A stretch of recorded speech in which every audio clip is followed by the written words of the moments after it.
There's mom Shiloh Hendrix going viral on the internet right now. She told a kid who, by the way, when you actually look at the picture, the kid is like pretty decent sized child. This is America. He was rummaging through her bag and stealing her children's, I guess, toys or whatever out of her bag. She tells him to f off, essentially. Just like, this is whites having enough of it. It's funny because we live in a world where you can literally just be paid, famous, and paid to be racist and to talk about provocative topics, right?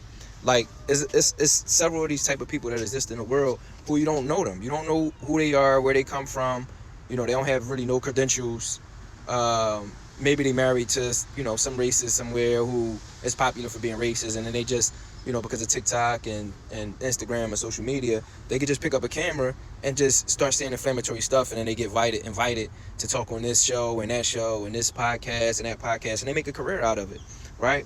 Whereas though it's a stark contrast. Like, normally we like to see that when something happened that usually, maybe they lose their job. They go famous, they become famous, and then they lose their job. But if it's not a place that really benefit from black dollars, then a lot of times nothing happens, right? If it's not a place that benefits from popular media or wholesome media or something like that, then nothing really happens, right? Like, you could be like that, like the racist people down south that had the car shop, right? Nothing really happened to them because most of their clientele think like them. So we have to not just only boycott things when it's convenient. We have to not only rely on boycotting as a tool for equality, because that's inconsistent, right? We can't always boycott. It's not always something to boycott. It's not always convenient to boycott because we don't own any means. We don't own any of the means of trades or the trade lines, like, which is something that I'm drawing a blank. Marcus Garvey was trying to do with Starline steamships, right? And they were very strategic in shutting that down because they didn't want us to have any connection to these trade lines. Whereas though, if you are, like, let's say from a different community, like maybe you're from Ethiopia or maybe you're from Nigeria or something like that, you could kind of establish a little bit of import export. It's a lot of, even before tariffs, there was a lot of overhead that came with that. But they have the connections. You know what I mean? When you look at a place like China, you look at a place like Japan, they all got these trade lines. And then they also got connections to these industries. Like, the Chinese were strategic about taking over manufacturing and textile, right? Israel was very strategic about jumping into agriculture, and they always kind of had the textile company. A place like Pakistan jumped into textile. A place like, they also got, like India, they also got the tech. So now they are building up their tech industry, right? We have to start thinking in means of production and not means of consuming. And when you only think about boycotting with your dollars, that's a consumer's protest. We have no means of production to protest with, and that's what we need to focus on.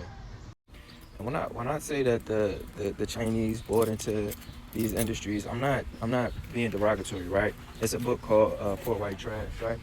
My bad, it's just White Trash by Nancy Eisenberg. Poor White Trash is a different book. And it's a long John, no Diddy. Hey, how you doing?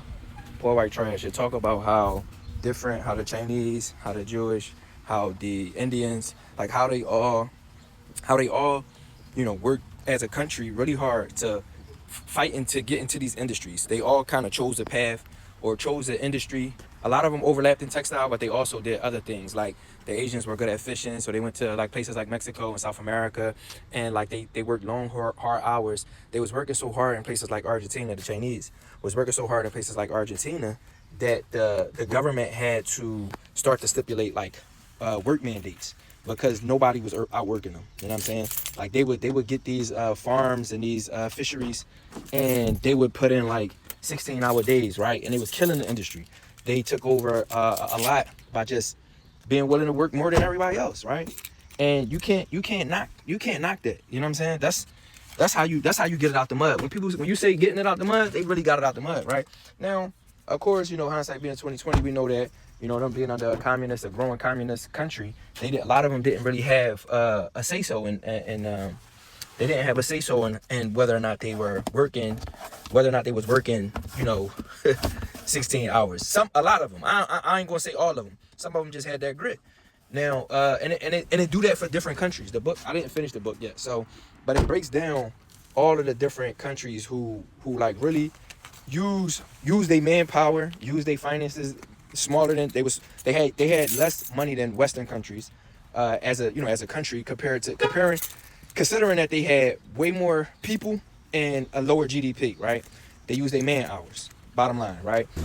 Now, this is just a chapter in the book that I'm referencing, but the book is about how poor white people came to be supremacists, basically. Now, the Jews was able to, they had the history of making all of that money during the slave trade, and they also had, they got their reparations from Germany, and they bought ships. You know what I'm saying? They bought ships. They had ships already.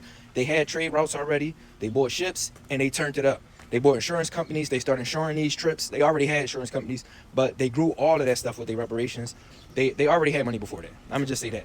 And this is part of the reason why a lot of these countries used to oppress the Jews, putting them out of the countries, and, you know what I mean? Like, what is it called? Oppression. It's just plain old oppression. Was oppressing the Jews because they had the industry, had a lot of these industries on lock. And, and it's unfair. It's very unfair to just try to unalive the competition, which a lot of these countries try to do, like Germany, Russia, not Russia, the USSR, which is not really a country, the Soviets, which accepted a lot of Jews, but, they wasn't the best. No country, and when it comes down to it, no country was really good to the Jews, but the Muslims treated them the best. That's another story. And yeah, that's just part of the story. Is we don't have that history, so we gotta kind of take some of those same what